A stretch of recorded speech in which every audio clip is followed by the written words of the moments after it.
बहुत बहुत स्वागत है आप सभी का आपके अपने YouTube channel Shukla study point में। मैं शिवम शुक्ला आप सभी दोस्तों का हार्दिक स्वागत करता हूं। आपको बता दें मेरे प्यारे दोस्तों कि इससे पहले आप लोगों ने जो है फूड और न्यूट्रिशन एंड हाइजीन का मॉडल पेपर आपने देखा होगा। कल भी हमने फूड एंड न्यूट्रिशन का एक मॉडल पेपर आपको देने का प्रयास किया और आज फिर देने का प्रयास कर रहा हूँ। 28 तारीख को बहुत सारे विश्वविद्यालय कुछ विश्वविद्यालयों का पेपर चल रहा है, उसके पेपर हैं तो उनके लिए बहुत ही ज़्यादा महत्वपूर्ण लेक्चर होने वाला है। और बाकी विश्वविद्यालयों के लिए तो एक प्रकार से समझिए कि बहुत ज़्यादा समय मिल जाएगा उनको और आसानी से जो है इन प्रश्नों को अगर आप लोग तैयार कर लीजिएगा। सभी जो अनिवार्य प्रश्न पत्र की वीडियो हो चुकी है, सभी को हमने मॉडल जो है प्लेलिस्ट में हमने सजा दिया है। प्लेलिस्ट में सभी वीडियोज़ आप लोग अगर देख लेंगे निश्चित तौर पर आपके एक भी प्रश्न नहीं छूटेगा अनिवार्य प्रश्न पत्र के से खास करके। तो आप लोग जो है जितने जो है वीडियो हमने बना दी है उसको देख लीजिएगा। तो ये जो है अभी जो है इससे पहले आप लोगों ने देखा होगा एक जो है 8 बजे से आपकी जो क्लास थी उसमें आप लोगों ने क्या देखा होगा भाई, उसमें आप लोगों ने जो है हेल्थ एंड जो है हेल्थ केयर एंड हाइजीन का पेपर अभी हमने दिया आपको। उसमें भी हमने 100 प्रश्नों पर चर्चा करी और ये भी वीडियो आपको दे रहा हूँ, इसमें भी मैं 100 मोस्ट इंपॉर्टेंट प्रश्नों को पर चर्चा करूंगा आहार एवं पोषण के, यानी खाद्य एवं पोषण कहो, आहार एवं पोषण कहो, फूड न्यूट्रिशन कहो, तो इनसे रिलेटेड बहुत ही महत्वपूर्ण प्रश्न है। फूड न्यूट्रिशन एंड हाइजीन अगर आपका है तो भी आपके लिए इंपॉर्टेंट है, फूड न्यूट्रिशन है तो भी इंपॉर्टेंट है, ये बात ध्यान रखेंगे। ठीक, तो कोई भी आपका है तो उससे रिलेटेड सारे के सारे प्रश्न यहीं से आने वाले हैं।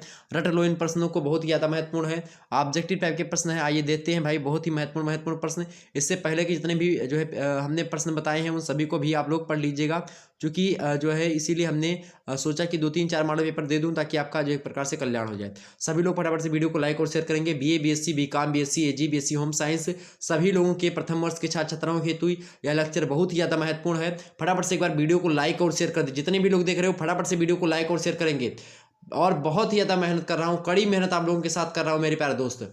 ठीक है, पहला प्रश्न आपके वीडियो का आज का पहला प्रश्न क्या है भाई?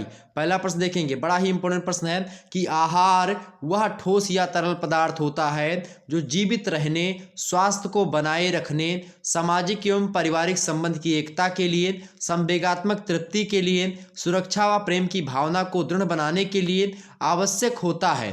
फिर से सुनिए, आहार के बारे में बता रहा है कि आहार जो होता है वह ठोस या तरल पदार्थ होता है जो कि जीवित रहने, स्वास्थ्य को बनाए रखने, सामाजिक एवं पारिवारिक संबंध की एकता के लिए, संवेगात्मक तृप्ति के लिए, सुरक्षा व प्रेम की भावना को दृढ़ बनाने के लिए आवश्यक होता है।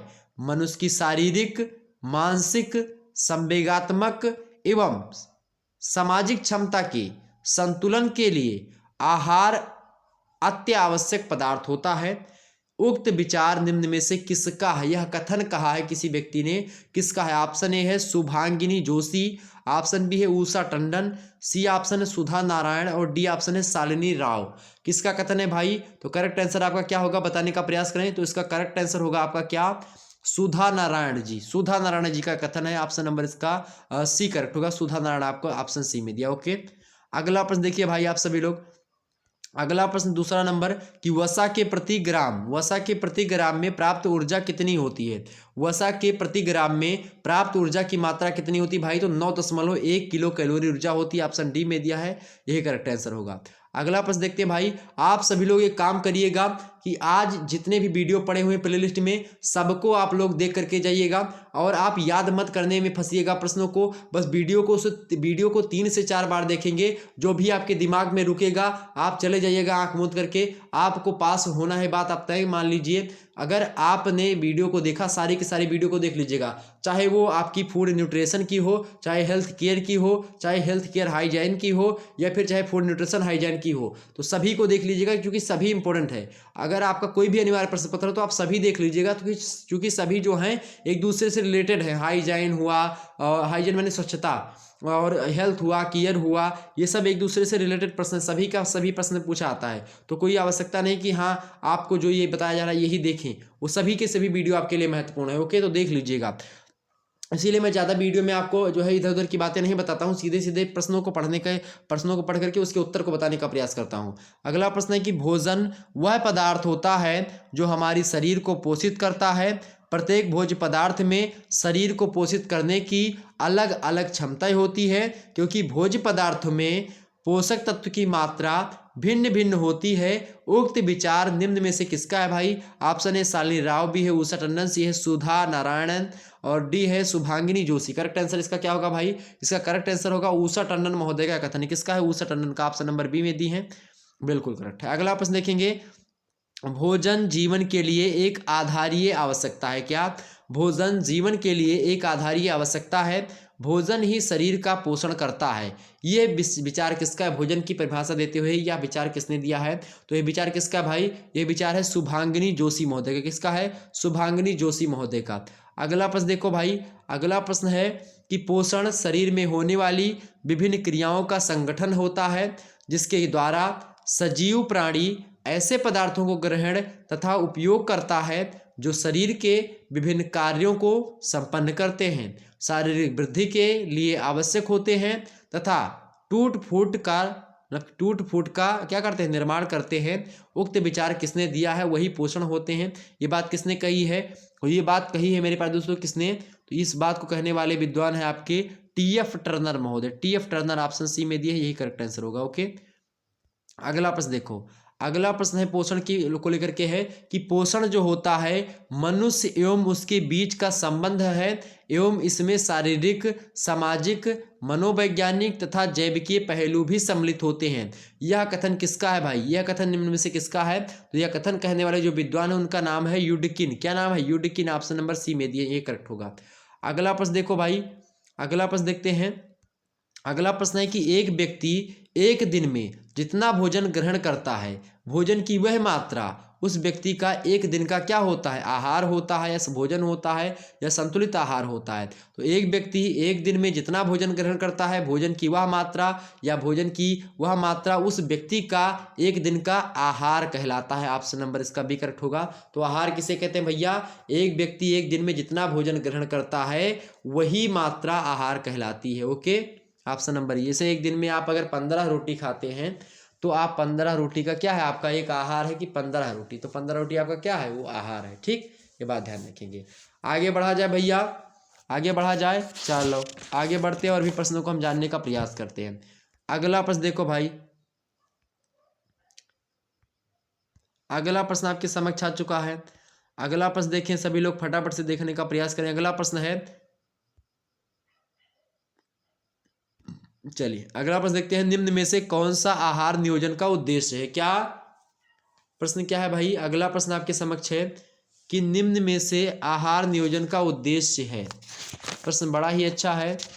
प्रश्न पूछा गया आहार नियोजन से। प्रश्न क्या है कि निम्न में से कौन सा आहार नियोजन का उद्देश्य है? ए ऑप्शन दिया है पारिवारिक बजट के अनुरूप भोजन पर व्यय करना, बिल्कुल सही, ये भी उद्देश्य होता है। दूसरा बी में दिया है कि परिवार के सभी सदस्यों को संतुलित एवं पौष्टिक आहार उपलब्ध कराना, ये भी होता है इसका उद्देश्य आहार नियोजन का। करेक्ट है बिल्कुल। तीसरा है कि परिवार के सभी सदस्यों की आहार संबंधी रुचियों को संतुष्ट करना, तो ये भी होता है भाई। ये सभी के सभी उद्देश्य होते किसके? आहार नियोजन के। आहार नियोजन माने होता है आहार आयोजन। जैसे आप 15 रोटियां गिनम खाएंगे तो 15 रोटी को इकट्ठा करने में क्या क्या मेहनत लगती है, क्या क्या चीज़ें करनी पड़ती है, क्या क्या व्यवस्था करनी पड़ती है रोटी बनाने के लिए, वो आहार का आयोजन करना होता है, आहार का नियोजन करना होता है भाई। ठीक, ऑप्शन नंबर इसका डी होगा। अगला प्रश्न है आपका आहार नियोजन का उद्देश्य है। आहार नियोजन का उद्देश्य है, तो उद्देश्य क्या है भाई?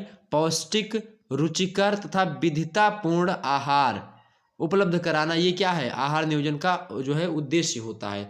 पौष्टिक आहार मिले, रुचिकर मिले, जैसे कि आपको तीखा पसंद, तीखा मिल जाए तो क्या अच्छा है। आपको मान लेते हैं गाजर का हलवा पसंद है, गाजर का हलवा आपको मिल जाए बन करके तो बड़ा अच्छा लगेगा। मान लेते हैं आपको जो है पराठा पसंद है आलू भर करके, तो वो भी मिल जाए, बड़ा अच्छा है। विविधतापूर्ण आहार, ठीक, मतलब खूब अच्छा बना हो। आगे देखो भाई, अगला प्रश्न है कि दैनिक आहार में सभी आहार समूहों के भोज्य पदार्थों का प्रतिनिधित्व होने की स्थिति में क्या होता है? होने की स्थिति में मेरे प्यारे दोस्तों क्या होता है? आहार में विविधता लाई जा सकती, बिल्कुल लाई जा सकती है। गृहिणी को ज़्यादा सोच विचार तथा गणना नहीं करनी पड़ती, बिल्कुल सही है। संतुलित आहार उपलब्ध हो जाता है, बिल्कुल ठीक है। ये सभी, ऑप्शन नंबर इसका क्या होगा? डी, ये सभी। अगला प्रश्न देखिएगा भाई, अगला प्रश्न है आपके लिए इम्पोर्टेंट ये संतुलित एवं पौष्टिक आहार के लिए आवश्यक है। संतुलित एवं पौष्टिक आहार के लिए क्या आवश्यक है भाई? संतुलित एवं पौष्टिक आहार के लिए आवश्यक है, ऑप्शन ए दिया, घर से बाहर भोजन ग्रहण करना, नहीं बिल्कुल गलत। स्वादिष्ट भोजन एवं व्यंजन बनाना, ये भी गलत है आपका। पौष्टिक आहार के लिए आवश्यक जो है आहार नियोजन करना, ये सबसे ज़्यादा आवश्यक है। आहार नियोजन अगर आपने सही तरीके से कर लिया तो वही संतुलित और पौष्टिक आहार हो जाएगा आपका। महंगे भोज्य पदार्थ खरीदना ये कोई जो है बड़ी बात नहीं होती, ये गलत है। ओके, आगे समझते हैं। अगला प्रश्न है, आहार में भिन्नता लाने का अर्थ है। आहार में भिन्नता लाने का क्या अर्थ है भाई? फटाफट से वीडियो को लाइक और शेयर करते रहे। वीडियो पसंद आती तो आप लोग भाई अच्छे तरीके से जो है कुछ जो है करें, वीडियो को लाइक वगैरह करें, ना कुछ कर पाएँ जो कि फ्री में पढ़ाने का प्रयास करते हैं। हम आपसे कुछ चार्ज भी नहीं रखते कि हाँ आपको किसी ऐप पर पढ़ाते हों और आपसे कुछ चार्ज रख रहे हों। ठीक, फ्री में बिल्कुल आपको दे रहे हैं, तो आप वीडियो को लाइक और शेयर अवश्य करें। जितने भी लोग देख रहे हो सभी लोग वीडियो को शेयर करेंगे, लाइक करेंगे, ताकि और बच्चे जुड़ सके आसानी से और बच्चों को हेल्प हो सके। ठीक है, बीए बीएससी बीकॉम बीएससी एजी सभी लोगों के लिए इंपॉर्टेंट लेक्चर है। ओके, आहार में भिन्नता लाने का अर्थ क्या है? तो आहार में भिन्नता लाने का अर्थ क्या है भाई? प्रश्न ऑप्शन ए दिया है कि आहार की मात्रा को नियंत्रित रखना। बी ऑप्शन दिया है कि प्रत्येक खाद्य समूह से खाद्य पदार्थ का चयन किया गया हो, गलत है आपका, ये भी गलत है आपका। वे खाद्य पदार्थ चुनना जिसमें फाइटोकेमिकल की मात्रा ज़्यादा है, ये भी आपका गलत है। आहार में भिन्नता लाने का अर्थ है कि एक ही खाद्य समूह में विभिन्न प्रकार के खाद्य पदार्थों को चुनना। ऑप्शन नंबर इसका डी करेक्ट है, यही होता है आहार में भिन्नता लाने का अर्थ। अगला प्रश्न है, आहार नियोजन का मुख्य उद्देश्य क्या है? क्या आहार नियोजन का मुख्य उद्देश्य क्या है? तो आहार नियोजन का मुख्य उद्देश्य क्या है भाई? संतुलित आहार का आयोजन करना। संतुलित आहार का आयोजन करना आहार नियोजन का मुख्य उद्देश्य, ऑप्शन नंबर इसका यही करेक्ट हो जाएगा। अगला प्रश्न है, आहार नियोजन करते समय ध्यान रखने योग्य महत्वपूर्ण तथ्य क्या है? तो भाई महत्वपूर्ण तथ्य क्या है? ऑप्शन ए दिया, व्यक्ति की रुचि, बिल्कुल सही है, ये भी होनी चाहिए। बजट कैसा है उसके हिसाब से भी आपको आहार आयोजन या नियोजन करना चाहिए। समय क्या है उसके हिसाब से, और भोजन की मात्रा कितनी होनी चाहिए, ये भी आपको ध्यान में रखनी है, यानी कि ये सभी ऑप्शन नंबर इसका डी है। अगला प्रश्न देखेंगे, उपलब्ध सामग्री, आप सब बिल्कुल करेक्ट आंसर दे रहे हैं, फटाफट से वीडियो को लाइक और शेयर करिएगा। अगला प्रश्न है कि उपलब्ध सामग्री के द्वारा परिवार के सभी सदस्यों की रुचि और अरुचियों का ध्यान रखते हुए उनके लिए संतुलित तथा पारिवारिक बजट के अनुकूल भोजन का नियोजन करना क्या कहलाता है? तो इसी को हम मेरे प्यारे दोस्तों क्या कहते हैं? उपलब्ध सामग्री के द्वारा परिवार के, मतलब जान लेते हैं कि आपके पास 1 लीटर तेल है और परिवार के सभी सदस्यों की रुचि क्या है, अरुचि क्या है, उसको ध्यान में रखा जाए, उसके हिसाब से उसी 1 लीटर तेलवा में संतुलित आहार आपको बना देना है। पारिवारिक बजट के अनुकूल ही भोजन आपको तैयार करना है। तो वही क्या होता है, अनुकूल भोजन का पारिवारिक बजट के हिसाब से, उसकी रुचि अरुचियों के हिसाब से अगर तय कर लिया जाए तो वही क्या होता है, वही आहार नियोजन या आहार आयोजन होता है। ऑप्शन नंबर इसका ए करेक्ट है। अगला प्रश्न देखिए भाई, अगला प्रश्न बड़ा फेमस प्रश्न है और इम्पोर्टेंट प्रश्न है, आपकी परीक्षा की दृष्टि से आ सकता है आपकी परीक्षा में। प्रश्न क्या है भाई? प्रश्न आपका है कि विभिन्न पौष्टिक तत्वों का अध्ययन, क्या विभिन्न पौष्टिक तत्वों का अध्ययन, उनके कार्य, भोज्य स्रोत तथा उनका मानव कल्याण पर प्रभाव ही नहीं पोषण कहला, मतलब कि प्रश्न फिर से पढ़िए एक बार। विभिन्न पौष्टिक तत्वों का अध्ययन, उनके कार्य, भोज्य स्रोत तथा उनका मानव कल्याण पर प्रभाव ही नहीं पोषण कहलाता है। प्रभाव ही क्या कहलाता है? पोषण कहलाता है। प्रभाव ही पोषण कहलाता है। ये विचार किसका है भाई? ये विचार किसका है? ये विचार किसका है? तो ये विचार किसका है भाई? जो है एस, इनका क्या नाम है भाई? एस मुदाम्बी एवं जो है सामिलिनी राव। ऑप्शन नंबर इसका ए करेक्ट है, इन दोनों का ये कथन। अगला प्रश्न देखते हैं। अगला प्रश्न है कि पोषण वह विज्ञान है, प्रश्न है कि पोषण वह विज्ञान है जिसमें भोजन, पौष्टिक तत्व तथा उसमें उपस्थित अन्य पदार्थ, उनकी क्रियाएं एवं आपसी संतुलन का स्वास्थ्य एवं रोगी की स्थितियों से संबंध होता है। यह कथन निम्न में से किसका है? तो यह कथन किसका भाई? ये कथन है D.W. रॉबिन्स का। ऑप्शन नंबर इसका कौन सा भाई? सी वाला करेक्ट है। अगला प्रश्न देखिएगा। अगला प्रश्न है कि वह भोजन जो केवल मनुष्य की भूख ही शांत नहीं करता, बल्कि भूख शांत करने के साथ साथ उसके शारीरिक, मानसिक एवं संवेगिक जो स्वास्थ्य होता है उसको भी बनाए रखता है, उसे क्या कहते हैं? तो उसे हम संतुलित आहार कहते हैं उस भोजन को। ऑप्शन नंबर इसका ए करेक्ट होता है। ओके, अगला प्रश्न है, स्वास्थ्य मनुष्य की पूर्ण शारीरिक, मानसिक एवं सामाजिक स्थिति है, केवल रोगों की अनुपस्थिति स्वास्थ्य नहीं है। यह विचार किसका है भाई? तो यह विचार जो है विश्व स्वास्थ्य संगठन का, WHO का है। ऑप्शन नंबर इसका ए करेक्ट है। अगला प्रश्न है, स्वास्थ्य जीवन का वह गुण होता है जो व्यक्ति को अधिक सुखी ढंग से जीवित रहने तथा सर्वोच्च रूप से सेवा करने के योग्य बनाता है। यह कथन किसका है? तो बताने का प्रयास करें कथन किसका भाई। 4 ऑप्शन आपको दिए गए हैं, तो यह कथन किसका है भाई? यह कथन JF विलियमसन का है। किसका है? JF विलियम्स का है। ओके, ऑप्शन नंबर इसका डी करेक्ट है। अगला प्रश्न देखते हैं, संतुलित भोजन मनुष्य को कैसा पोषण प्रदान करता है? संतुलित भोजन मनुष्य को कैसा पोषण प्रदान करता है भाई? तो संतुलित भोजन जो होता है मनुष्य को उत्तम भोजन प्राप्त करता है। ऑप्शन नंबर इसका बी करेक्ट होगा। ओके, अगला प्रश्न, निम्न में से कौन सी पोषण की स्थितियां हैं? निम्नलिखित में से कौन सी पोषण की स्थितियां भाई? तो पोषण की दोनों स्थिति हो सकती है, एक सुपोषण एक कुपोषण दोनों होती है। ऑप्शन नंबर इसका सी करेक्ट होता है। अगला प्रश्न देखिएगा, पोषक तत्वों को मुख्य रूप से कितने समूहों में विभाजित किया जा सकता है? तो भाई 6 होते हैं पोषक तत्व। ऑप्शन नंबर इसका ए होगा। अगला प्रश्न देखते हैं, अगला प्रश्न है, आहार में पोषक तत्वों की आवश्यक मात्रा के समावेश का सरल एवं व्यवहारिक उपाय क्या होता है? क्या होता है भाई? तो निर्धारित भोज्य समूहों से भोज्य पदार्थों का चयन करना, ये आहार में पोषक तत्वों की आवश्यक मात्रा के समावेश का सरल और व्यवहारिक उपाय है। ओके, ऑप्शन नंबर इसका बी करेक्ट होगा। आगे देखते हैं, अगला प्रश्न आपके समक्ष आ चुका है। अगला प्रश्न देखो मेरे भाई, अगला प्रश्न आपके समक्ष क्या है? अगला प्रश्न आपके लिए आ चुका है। प्रश्न क्या है कि निम्न में से कौन सा शरीर, प्रश्न क्या है, निम्न में से कौन सा शरीर के लिए कार्बोहाइड्रेट का प्रमुख कार्य है? निम्न में से कौन सा शरीर के लिए, मतलब शरीर के लिए कार्बोहाइड्रेट का प्रमुख कार्य है? मोस्ट इंपॉर्टेंट प्रश्न है, बताने का प्रयास करें, बताने का प्रयास करें फटाफट से, फटाफट से बताने का प्रयास करें मेरे प्यारे दोस्तों कि निम्न में से कौन सा शरीर के लिए कार्बोहाइड्रेट का प्रमुख कार्य है? तो कार्बोहाइड्रेट शरीर को क्या कर देता है भाई? कार्बोहाइड्रेट जो होता है वो शरीर को ऊर्जा प्रदान करता है। क्या करता है? शरीर को ऊर्जा प्रदान करता है। तो ये बात हमेशा ध्यान रखिएगा, ऊर्जा प्रदान करता है। ओके, तो ऑप्शन नंबर इसका क्या होगा? बी करेक्ट होगा। ओके, अगला प्रश्न देखते हैं, वसा भी ऊर्जा प्रदान करती, कार्बोहाइड्रेट भी ऊर्जा प्रदान करती है। ओके, अगला प्रश्न है कि वनस्पतियों में विद्यमान क्लोरोफिल, वनस्पतियों में विद्यमान क्लोरोफिल से कार्बोहाइड्रेट्स का निर्माण किया, मतलब निर्माण किस क्रिया द्वारा होता है? तो किस क्रिया द्वारा होता है भैया? प्रकाश संश्लेषण के द्वारा होता है। ऑप्शन नंबर इसका सी करेक्ट है। अगला प्रश्न देखते हैं, अगला प्रश्न, निम्न में से कौन सा कार्बोहाइड्रेट का वर्ग है? तो कार्बोहाइड्रेट का वर्ग कौन सा भाई? डाइसैकेराइड भी होता है, पॉलीसैकेराइड भी होता है, मोनोसैकेराइड भी होता है। ऑप्शन नंबर इसका डी करेक्ट होगा, सभी, ये सभी। अगला प्रश्न है, पचे हुए कार्बोहाइड्रेट का अवशोषण शरीर के किस अंग में होता है? क्या प्रश्न है कि पचे हुए कार्बोहाइड्रेट का अवशोषण शरीर के किस अंग में होता है? तो किस में होता है भाई? छोटी आंत में होता है। ऑप्शन नंबर इसका सी करेक्ट होगा। अगला प्रश्न देखते हैं, निम्न में से किसे कार्बोहाइड्रेट की सरलतम इकाई माना जाता है? क्या निम्न में से किसे कार्बोहाइड्रेट की सरलतम इकाई माना जाता है? ग्लाइकोजन को, या मोनोसेकेराइड को, या पॉलीसेकेराइड को, या फ्रक्टोज को? तो किसको माना जाता है भाई? कार्बोहाइड्रेट की सरलतम जो इकाई है वो मोनोसेकेराइड होती है, ग्लूकोज, फ्रक्टोज, ये सब।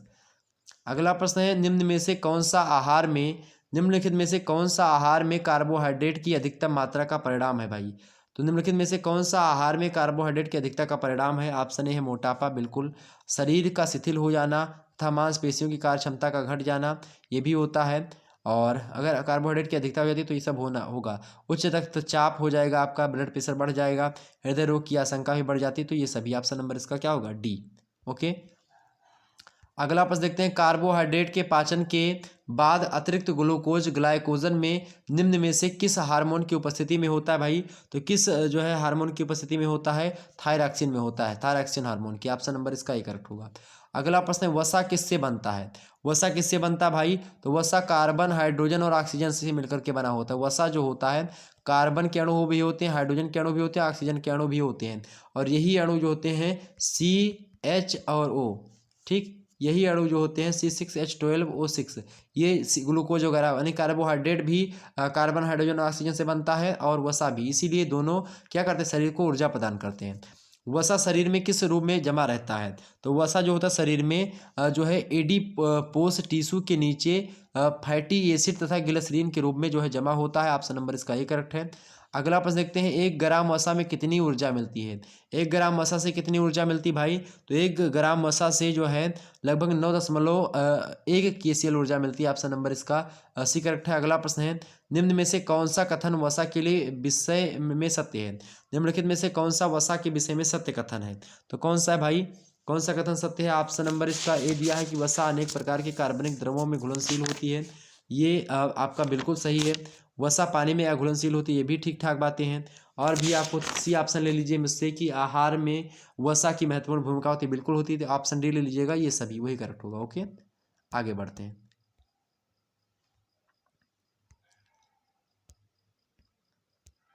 अगला प्रश्न देखो भाई, अगला प्रश्न आपके समक्ष आ चुका है कि निम्न में से वनस्पति जगत में प्रोटीन प्राप्ति का सर्वोत्तम साधन कौन सा है? निम्न में से वनस्पति जगत में प्रोटीन प्राप्ति का सर्वोत्तम साधन क्या है भाई? तो प्रोटीन प्राप्ति का सर्वोत्तम साधन जो है वो सोयाबीन है। ऑप्शन नंबर इसका सी करेक्ट है। अगला प्रश्न है, अंडे में सबसे अधिक मात्रा में क्या पाया जाता है? अंडे में सबसे अधिक मात्रा में पाया जाता है, तो क्या पाया जाता है भाई? अंडे में सबसे अधिक मात्रा में प्रोटीन पाया जाता है। ऑप्शन नंबर इसका ए करेक्ट है। अगला प्रश्न देखते हैं, बच्चों में प्रोटीन की कमी से होने वाला रोग क्या होता है? तो बच्चों में जो प्रोटीन की कमी से होने वाला रोग है उसका नाम क्या है? क्वाशियरकर। ऑप्शन नंबर इसका बी होगा। अगला प्रश्न है, प्रोटीन के क्या कार्य हैं भाई? प्रोटीन के क्या कार्य हैं? तो प्रोटीन के कार्य यहाँ पर हैं लिखा है, उससे पता लगा कि ऑप्शन नंबर इसका डी ही करेक्ट होगा बिल्कुल। तो प्रोटीन के कार्य क्या है? शरीर का निर्माण करती है प्रोटीन। शरीर में होने वाली टूट फूट जो होती है उसकी मरम्मत भी प्रोटीन के द्वारा ही होता है। शल्य चिकित्सा में भी प्रोटीन आपकी उपयोगी होती है। तो ऑप्शन नंबर इसका डी होगा, ऊपर सभी कार्य। ओके, अगला प्रश्न है, प्रोटीन की उपयोगिता क्या है भाई? तो शरीर निर्माण एवं वृद्धि के लिए उपयोगिता होती है। ऊतकों के जो है पुनर्निर्माण के लिए भी इसका ही होता है। और रोग प्रतिरोधक पदार्थों के लिए भी, रोग प्रतिरोधक क्षमता भी प्रोटीन के द्वारा बढ़ती है। तो ऑप्शन नंबर इसका डी होगा, उपरोक्त सभी। ओके, उपरोक्त सभी इज राइट आंसर। अगला प्रश्न है, थायराइड ग्रंथि का भार है भाई। थायराइड ग्रंथि का भार है, प्रश्न क्या है? थायराइड ग्रंथि का भार है। थायराइड ग्रंथि का भार कितना है भाई? 25 ग्राम का होता है थायराइड ग्रंथि, 25 ग्राम। ऑप्शन नंबर इसका सी करेक्ट है। अगला प्रश्न देखते हैं, रक्त तालपता किस खनिज तत्व की कमी से होता है? क्या रक्त तालपता जो होता है किस खनिज तत्व की कमी से होता है भाई? तो लोहा से होता है। लोहा से की कमी अगर आपके शरीर में है, आयरन की कमी है, तो आपको रक्त तालपता नामक रोग हो जाएगा। अगला प्रश्न है, सोडियम प्राप्ति का अच्छा स्रोत है। सोडियम सबसे ज़्यादा कहाँ से मिलता है भाई? नमक से सोडियम मिलता है अधिक मात्रा में। ऑप्शन नंबर इसका जो है सी करेक्ट है, क्योंकि नमक का सूत्र होता है क्या? NaCl। NaCl नमक का सूत्र होता है। आपको पता होगा Na जो होता है सोडियम है, और Cl क्या है? क्लोराइड है। तो सोडियम क्लोराइड को ही नमक कहा जाता है।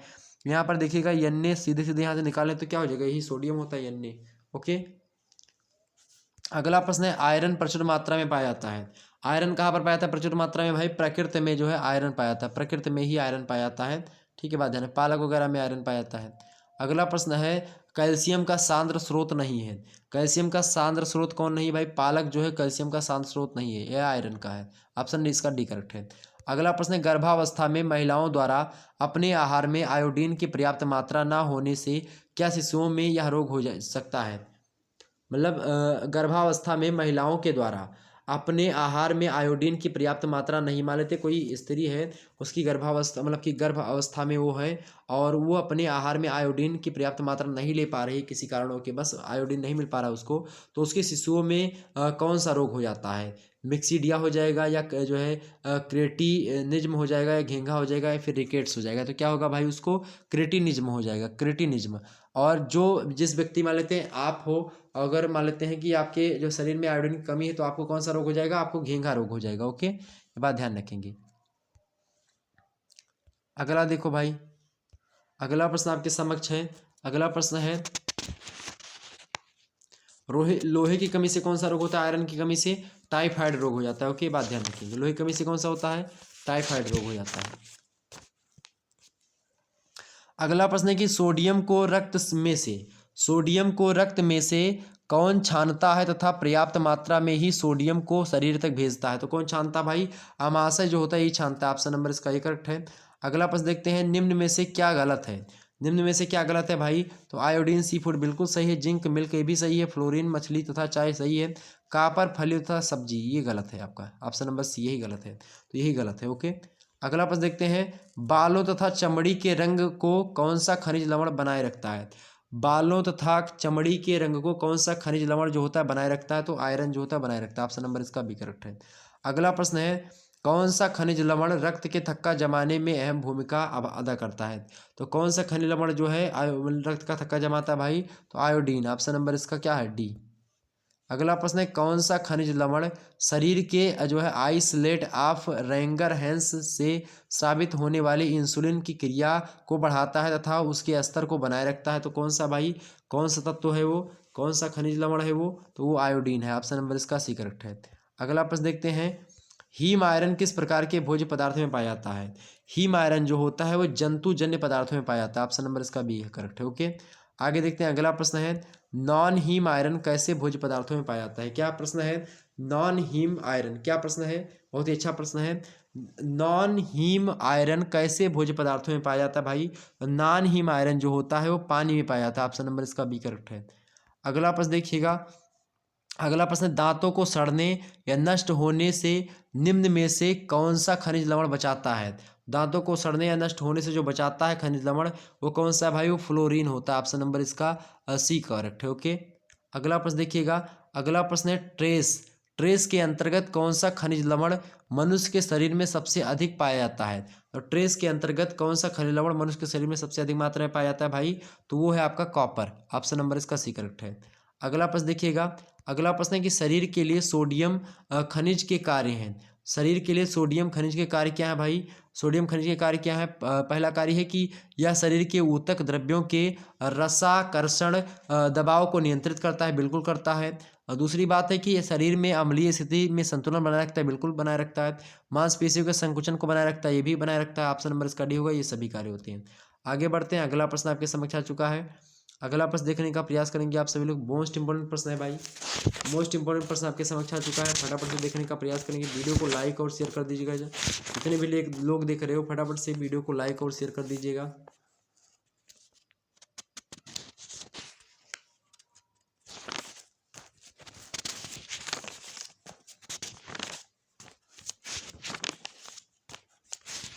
अगला प्रश्न देखिएगा आप सभी लोग।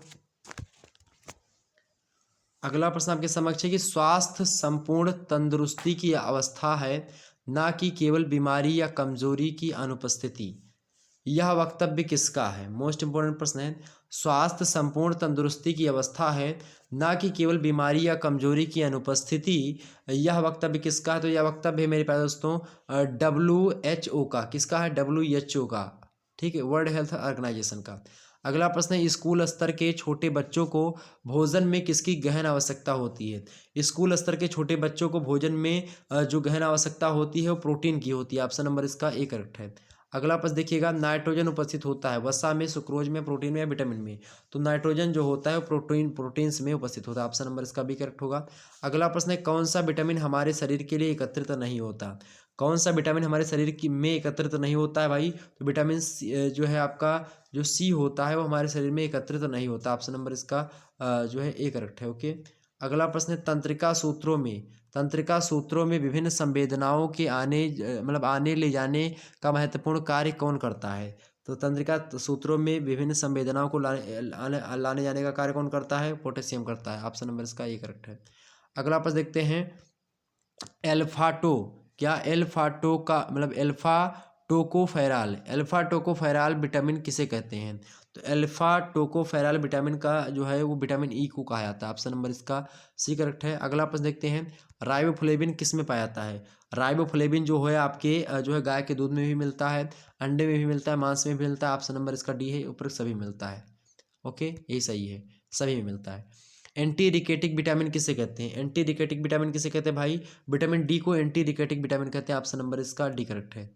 ओके, चूंकि ये रिकेट्स जो रोग होता है विटामिन डी की कमी से होता है, और विटामिन डी अगर आपके पर्याप्त मात्रा शरीर में है तो आपको रिकेट्स नामक रोग नहीं होगा। अगला प्रश्न है, जीरोथेल्मिया नामक रोग किस विटामिन की कमी से होता है? तो जीरोथेल्मिया जो रोग है मेरे प्यारे दोस्तों, ये किस विटामिन की कमी से होता है? विटामिन ए की कमी से ये रोग होता है। विटामिन ए की कमी से आपका जो है रतौंधी नामक रोग होता है। विटामिन डी से रिकेट्स नामक रोग होता है। विटामिन के से आपका रक्त का थक्का नहीं जमता है। विटामिन बी से बेरी बेरी नामक रोग होता है। विटामिन सी से स्कर्वी नामक रोग होता है। ये बात सभी ध्यान रखिएगा। ओके, अगला प्रश्न आपका है, कौन सा विटामिन शरीर की टूट फूट की मरम्मत में सहायक होता है? तो कौन सा विटामिन शरीर की टूट फूट में मरम्मत में सहायक होता है भाई? तो विटामिन सी जो होता है ये होता है। ऑप्शन नंबर इसका सी करेक्ट है। अगला प्रश्न देखते हैं भाई।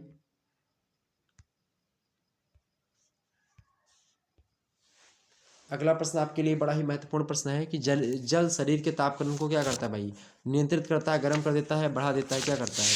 तो जल जो होता है, प्रश्न क्या पूछा गया है? प्रश्न है कि जल शरीर के तापक्रम को क्या कर देता है? तो नियंत्रित करता है। जल शरीर के तापक्रम को नियंत्रित करता है। ऑप्शन नंबर इसका यही करेक्ट हो जाएगा। अगला प्रश्न है हमारे शरीर में जल का भाग कितना है? तो हमारे शरीर में जल का भाग कितना है भाई? 65 से 70% जो है हमारे शरीर में जल है। अगला प्रश्न है शरीर को जल प्राप्त होता है, कहाँ से प्राप्त होता है भाई? तो शरीर को जल जो प्राप्त होता है 3 साधनों से प्राप्त होता है। ऑप्शन नंबर इसका डी करेक्ट है। अगला प्रश्न देखेंगे जल का रासायनिक सूत्र क्या होता है भाई? तो H2O होता है जल का रासायनिक सूत्र। ऑप्शन नंबर सी में दिया है। अगला प्रश्न दूध का जल में प्रतिशत कितना होता है? दूध का जल में प्रतिशत कितना होता है भाई? तो कितना परसेंट होता है? 78% होता है। ऑप्शन नंबर इसका सी करेक्ट होगा। अगला प्रश्न समुद्र के जल में अधिक मात्रा में क्या पाया जाता है? समुद्र के जल में अधिक मात्रा में नमक पाया जाता है। ऑप्शन नंबर इसका सी करेक्ट है। अगला प्रश्न देखेंगे जो जीवाणु हैजा फैलाते हैं उस जीवाणु को क्या कहते हैं? जो जीवाणु हैजा फैलाते हैं उनको हम बिम्ब्रियो कोलोरी कहते हैं। ऑप्शन नंबर इसका सी में दिया बिम्ब्रियो कोलोरी। ओके। अगला प्रश्न देखते हैं हमारे शरीर, प्रश्न है कि हमारे शरीर के लिए, प्रश्न क्या है भाई? हमारे शरीर के लिए उपयोगी मतलब जल उपयोगी है। हमारे शरीर के लिए जल उपयोगी है भाई। रक्त को तरलता प्रदान करने में बिल्कुल उपयोगी है। पाचन क्रिया में सहायता के रूप में बिल्कुल। हानिकारक तत्वों के विसर्जन में बिल्कुल ठीक है। ऑप्शन नंबर इसका डी उपरोक्त सभी रूपों में। अगला प्रश्न है जल बिंब में प्रश्न क्या है? जल निम्न में से क्या है? जल निम्न में से क्या है भाई? तो तत्व है, मिश्रण है, या फिर यौगिक है, या फिर तीनों है। तो जल क्या है भाई? जल यौगिक होता है। ऑप्शन नंबर इसका सी करेक्ट है क्योंकि H2O के मिलने से बनता है इसलिए ये यौगिक है। अगला प्रश्न है शुद्ध जल होता है, शुद्ध जल कैसा होता है भाई? मीठा होता है, गंधहीन होता है, रंगीन होता है, कैसा होता है? तो शुद्ध जल जो होता है आपका स्वादहीन, गंधहीन एवं रंगहीन होता है। ऑप्शन नंबर इसका सी करेक्ट है। अगला प्रश्न है गर्म जलवायु वाले इलाकों में जल का अधिक निष्कासन किस रूप में होता है? प्रश्न क्या भैया? प्रश्न है कि गर्म जलवायु वाले इलाकों में जल का अधिक निष्कासन किस रूप में होता है? तो पसीने के रूप में होता है। गर्म जलवायु वाले इलाकों में जल का अधिक निष्कासन जो होता है वो पसीने बहने से होता है। ऑप्शन नंबर इसका डी करेक्ट होगा शरीर से। अगला प्रश्न है जल का महत्व उपयोगिता निम्न के जल का महत्व और उपयोगिता निम्न कारण से होती, किन कारणों से होती भाई? तो प्यास बुझाने के लिए भी होती है, जो है त्वचा को कोमल बनाने के लिए भी होती है, और उसके बाद में पाचन रसों को तरल बनाने में भी होती है। तो ऑप्शन नंबर इसका क्या है? तीनों कारणों से होती है। अगला प्रश्न है शरीर की वृद्धि एवं नित्य प्रति होने वाले टूट फूट के लिए सर्वाधिक उपयोगी क्या चीज़ है? तो भाई ये क्या? प्रोटीन जो होती है यही होती है। ऑप्शन नंबर इसका डी करेक्ट है। अगला प्रश्न देखिए भाई, अगला प्रश्न आपके लिए बहुत ही ज़्यादा महत्वपूर्ण हो गया आ चुका है प्रश्न। प्रश्न क्या है देखने का प्रयास करेंगे सभी लोग। प्रश्न आपके समक्ष है। प्रश्न है कि बालक के विकास को सबसे अधिक प्रभावित करने वाला कारक कौन सा है? तो बालक के विकास को सबसे अधिक जो प्रभावित करने वाला कारक है वो वंशानुक्रम होता है। ऑप्शन नंबर इसका डी करेक्ट होगा। अगला प्रश्न देखिएगा शरीर और व्यवहार के किसी पहलू में जो परिवर्तन होते हैं उन्हें अभिवृद्धि कहा जाता है, और समय की दृष्टि से व्यक्ति में जो परिवर्तन होते हैं उसे विकास कहते हैं। यह कथन किसका है? यह कथन किसका है भैया? यह कथन किसका है? तो यह कथन है फ्रैंक महोदय। किसका है? फ्रैंक महोदय का। ऑप्शन नंबर इसका बी करेक्ट है। अगला प्रश्न देखने का प्रयास करेंगे आप सभी लोग। अगला प्रश्न देखिएगा सभी लोग, फटाफट से वीडियो को लाइक और शेयर, जितने भी लोग देख रहे हो फटाफट से वीडियो को लाइक और शेयर कर दीजिएगा। ओके। अगला प्रश्न है कि परिवर्तन की वह श्रृंखला जिसमें बच्चा गर्भावस्था से लेकर के प्रौढ़ावस्था तक गुजरता है उसे विकास कहा जाता है। परिवर्तन की वह श्रृंखला जिसमें बच्चा गर्भावस्था से लेकर के, अगला प्रश्न देखिए आप सभी लोग भाई, फटाफट से एक बार वीडियो को लाइक और शेयर कर दीजिएगा। अगला प्रश्न है कि परिवर्तन की वह श्रृंखला जिसमें बच्चा गर्भावस्था से लेकर के प्रौढ़ावस्था तक गुजरता है उसे विकास कहा जाता है। यह कथन किसका है? यह कथन मेरे प्यारे दोस्तों किसका है? यह कथन कहने वाले व्यक्ति हैं मुनरो महोदय। इस कथन किसने कहा है? मुनरो। ऑप्शन डी में मिलेगा मुनरो आपको। अगला प्रश्न है कि विकास को प्रभावित करने वाला कारक नहीं है। विकास को प्रभावित करने वाला कारक नहीं है। बुद्धि, उपलब्धि, संस्कृति या प्रजाति। तो कौन सा ऐसा कारक है जो विकास को प्रभावित नहीं करता है? तो उपलब्धि जो होती है विकास को प्रभावित नहीं करती, जबकि संस्कृति, प्रजाति और बुद्धि ये तीनों विकास को प्रभावित करती हैं बच्चे को। अगला प्रश्न है शैशव काल का नियत समय क्या है? शैशव काल का जो समय कितना होता है भाई? तो जन्म से लेकर के 5 से लगभग 6 वर्ष की आयु तक का जो काल है ये शैशव वर्ष की काल कहलाती है। ऑप्शन नंबर सी में दिया है। अगला प्रश्न देखते हैं विकास का अर्थ। विकास का अर्थ परिवर्तन की उस उन्नतिशील श्रृंखला से होता है जो परिपक्वता के एक निश्चित लक्ष्य की ओर अग्रसर होती है। यह कथन किसका है? तो यह कथन किसका है भाई? फटाफट से बताने का प्रयास करेंगे। यह कथन किसका है? हार्लॉक महोदय का। ऑप्शन नंबर सी में दिया है। अगला प्रश्न देखेंगे। अगला प्रश्न है आपका कि विकास तथा आयु में क्या संबंध है? विकास तथा आयु में क्या संबंध है भाई? ऑप्शन बी में आपको दिया है विकास आयु के अनुसार ही होता है। ये बात बिल्कुल करेक्ट है। ऑप्शन नंबर इसका सी करेक्ट है। विकास जो होता है आयु के अनुसार होता है। कब किस बच्चे में कौन सी क्रिया होगी या कौन सा विकास होगा, ये जो है उसके एज के ही पर डिपेंड करता है। तो ऑप्शन नंबर इसका बी होगा। ओके, अगला प्रश्न देखिएगा। अगला प्रश्न है बालक की तीव्र बुद्धि का विकास पर क्या प्रभाव पड़ता है? बालक की तीव्र बुद्धि का विकास पर क्या प्रभाव पड़ता है? तो ऑप्शन ए दिया कोई प्रभाव नहीं पड़ता। ऑप्शन बी दिया है विकास मंद होता है। ऑप्शन सी दिया विकास सामान्य ही रहता है। और ऑप्शन डी दिया विकास सामान्य से तीव्र हो जाता है। करेक्ट आंसर इसका क्या होगा भाई? फटाफट से बताने का प्रयास करेंगे। तो बालक की तीव्र बुद्धि का विकास पर जो प्रभाव पड़ता है, इससे क्या होता है कि विकास जो होता है सामान्य से तीव्र हो जाता है। ऑप्शन नंबर इसका डी करेक्ट होगा। अगला प्रश्न देखते हैं। अगला प्रश्न है कि सामान्य स्वास्थ्य का विकास पर क्या प्रभाव पड़ता है? सामान्य स्वास्थ्य है अगर तो उसका विकास पर क्या प्रभाव पड़ेगा? तो इससे क्या होता है? विकास सामान्य हो जाता है। ऑप्शन नंबर इसका बी करेक्ट होगा। अगला प्रश्न देखते हैं। अगला प्रश्न है कि कौन सी विशेषता विकास पर लागू नहीं होती? क्या कौन सी विशेषता विकास पर लागू नहीं होती है? तो विकास सर्वांगीण रूप से होता है, बिल्कुल होता है। विकास जीवन परिवर्तन चलता है, बिल्कुल चलता है। विकास को स्पष्ट इकाइयों में मापा जा सकता है, बिल्कुल नहीं मापा जा सकता। विकास का कितना हुआ कितना नहीं हुआ ये आप माप नहीं सकते। तो आपका करेक्ट आंसर क्या होगा भाई? तो कौन सी विशेषता लागू नहीं होती है? ये विशेषता जो है लागू नहीं होती, सी वाली विशेषता लागू नहीं होती। ऑप्शन नंबर इसका सी करेक्ट होगा। ओके, अगला प्रश्न देखते हैं। अगला प्रश्न आपके समक्ष है। बड़ा ही अच्छा प्रश्न आपके समक्ष आ चुका है मेरे प्यारे दोस्त। सभी लोग फटाफट से वीडियो को लाइक और शेयर कर दीजिएगा। प्रश्न क्या है आइए देखते हैं। प्रश्न आपके समक्ष आ चुका है, आपकी स्क्रीन पर आ चुका है मेरे भाई। फटाफट से देखने का प्रयास आप सभी लोग करेंगे। प्रश्न क्या है देखें एक बार। प्रश्न है कि जन्म से 3 माह की अवस्था तक प्रति सप्ताह शिशु के वजन में कितने अंश की वृद्धि होती है? तो जन्म से 3 माह की अवस्था के बाद में प्रति सप्ताह शिशु के वजन में जो वृद्धि होती है वो 6 से 8 अंश की होती है। ऑप्शन नंबर इसका डी करेक्ट होगा। अगला प्रश्न है 6 माह का स्वस्थ शिशु अपने जन्म काल से कितना गुना वजन प्राप्त कर लेता है? बताने का प्रयास, कितना गुना वजन प्राप्त कर लेता है मेरे प्यारे दोस्तों? 6 माह का स्वस्थ शिशु अपने जन्म काल से कितने गुना वजन प्राप्त कर लेता है? 2 गुना वजन प्राप्त कर लेता है। ऑप्शन नंबर इसका ए करेक्ट है। अगला प्रश्न देखते हैं। शैशवावस्था में दिए जाने वाले भोजन को 3 भागों में बांटा जा सकता है। निम्न में से कौन उसमें शामिल नहीं है? तो कौन कौन शामिल नहीं है भाई?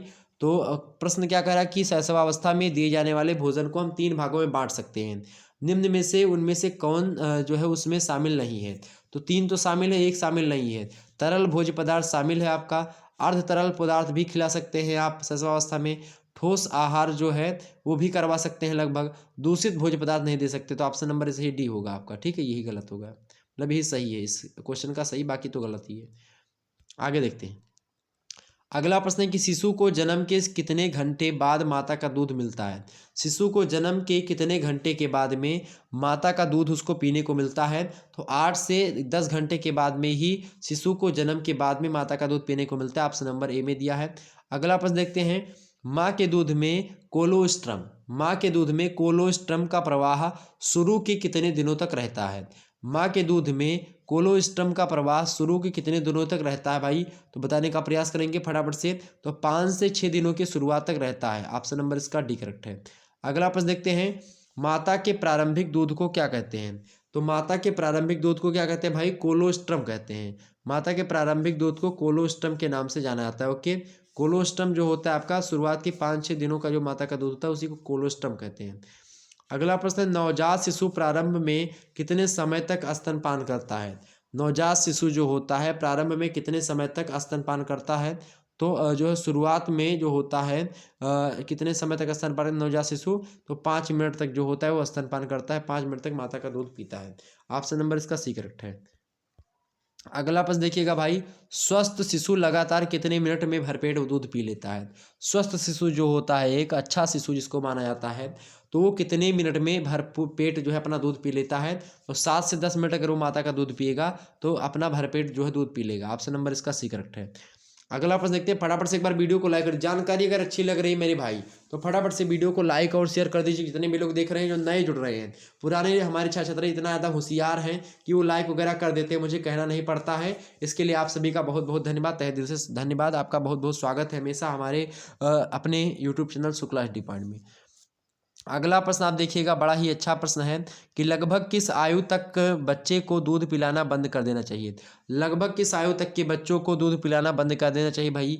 5 माह वाले बच्चों को, या 6 माह वाले, फिर 8 माह वाले, या फिर 1 वर्ष वाले बच्चों को बताने का प्रयास करें। तो 1 वर्ष का अगर बच्चा हो जाता है उसके बाद में उसको दूध पिलाना बंद कर देना चाहिए। ऑप्शन नंबर इसका डी करेक्ट होगा। मतलब दूध पिए, मतलब उतना ना पिए, अन्न भी खिलाने लगा। अगला प्रश्न है, स्वस्थ बालक के लिए दुग्धपान के समय प्रातः 6 बजे से रात 10 बजे तक कितने घंटे के अंतराल पर दूध पिलाना चाहिए? तो स्वस्थ बालक के लिए दुग्धपान के लिए सुबह 7 बजे मतलब 6 बजे से लेकर के रात 10 बजे के बीच में कितने कितने घंटे के बाद में दूध पिलाना चाहिए? तो 4-4 घंटे का अंतराल होना चाहिए दूध पिलाने में। ऑप्शन नंबर इसका सी करेक्ट है। अगला प्रश्न है कि किस आयु के बालक काफ़ी हद तक आत्मनिर्भर होते हैं? किस आयु में बालक काफ़ी हद तक आत्मनिर्भर होता है? तो किस आयु तक मेरे प्यारे दोस्तों? तो जो है जब 5 वर्ष का होता है तो बालक जो है आत्मनिर्भर हो जाता है काफ़ी हद तक। 5 वर्ष का ऑप्शन नंबर इसका C B sorry B correct है, 5 वर्ष। अगला प्रश्न है, कमज़ोर नवजात बच्चों क्या कमज़ोर नवजात बच्चों को कितने अंतराल पर दूध देना चाहिए? तो इनको कमज़ोर जो है उनको 3-3 घंटे पर दूध देना चाहिए। ऑप्शन नंबर इसका बी करेक्ट है। अगला प्रश्न देखते हैं, गाय के दूध में माँ के दूध की अपेक्षा प्रोटीन और कैल्शियम कितने गुना अधिक होते हैं? तो गाय के दूध में माँ के दूध की अपेक्षा प्रोटीन और कैल्शियम जो होते हैं लगभग और लगभग अगर आपको बताना चाहें तो कितने होते हैं मेरे प्यारे दोस्तों? इसमें ऑप्शन नहीं दिख रहे हैं, तो कितने होते हैं? 3 गुने अधिक होते हैं। कितने? 3 गुना अधिक होता है। ओके, आगे देखते हैं। अगला प्रश्न आपके समक्ष आ चुका है भाई। अगला प्रश्न देखेंगे, बड़ा ही इंपॉर्टेंट प्रश्न आपके समक्ष आ चुका है।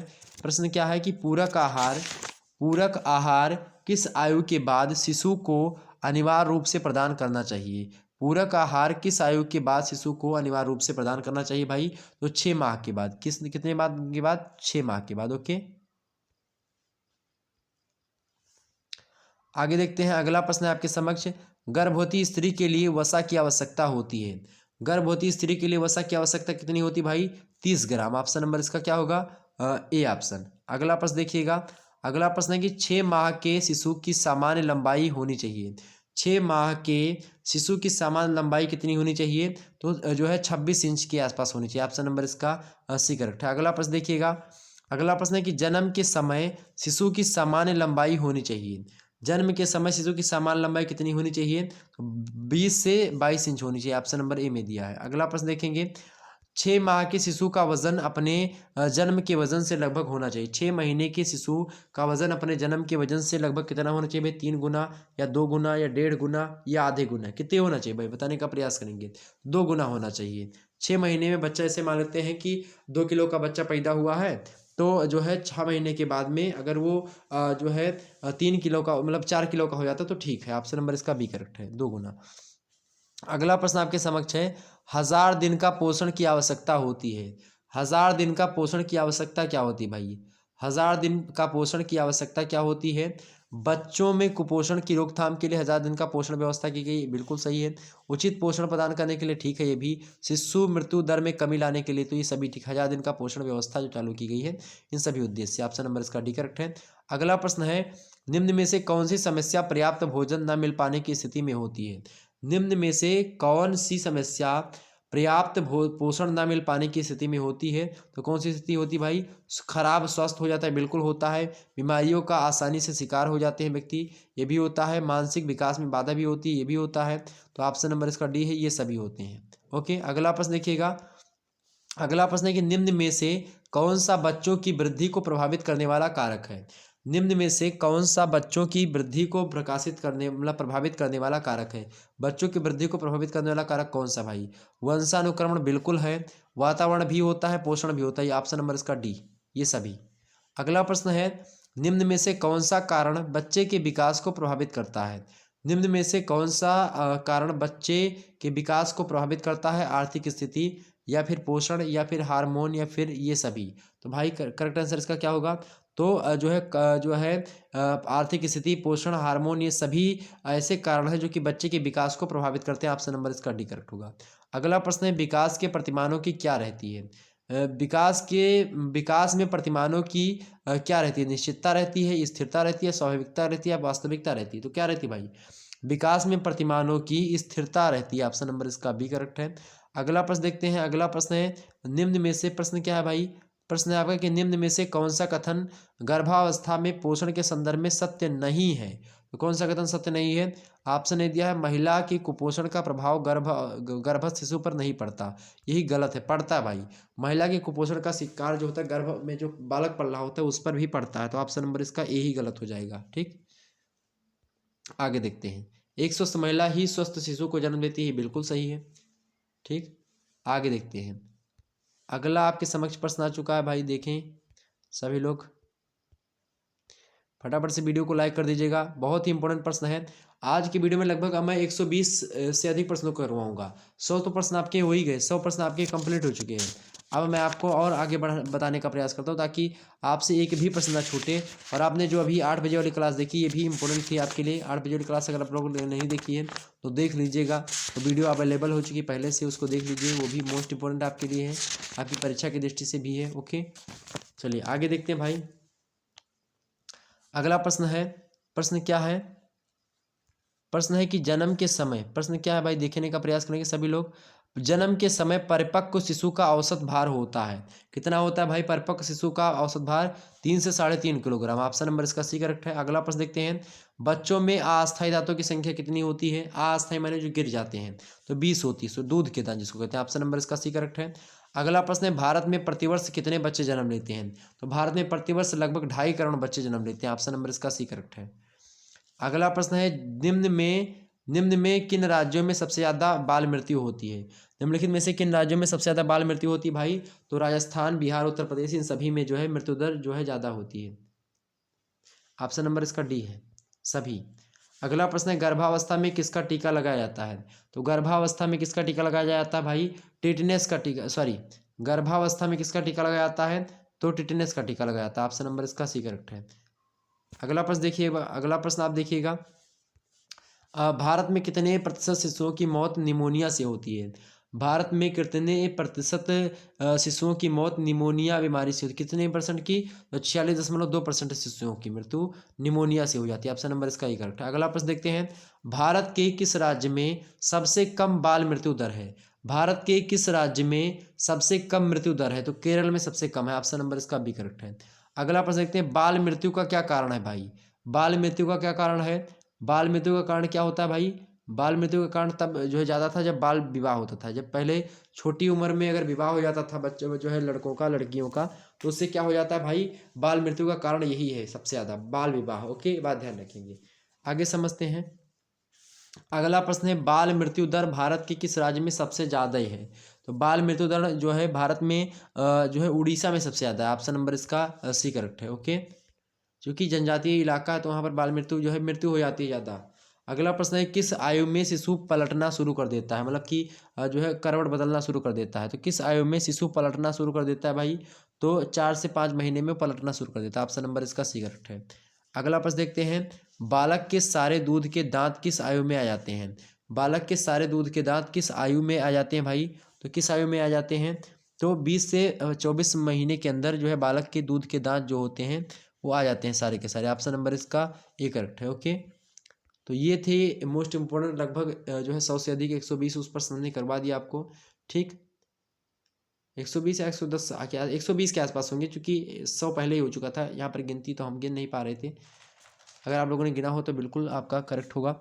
आप देखिएगा, जो हेल्थ केयर एंड हाइजीन का पेपर है ये अभी भी हो चुका है। अगर आप लोगों ने नहीं देखा तो देख लीजिएगा। मोस्ट इंपॉर्टेंट स्वास्थ्य एवं स्वच्छता वो देख लीजिएगा, हाइजीन। हालांकि पेपर आपका कैसा होगा? पेपर होगा आपका जो है आहार, पोषण एवं स्वच्छता। ओके, ये पेपर का आपके नाम है।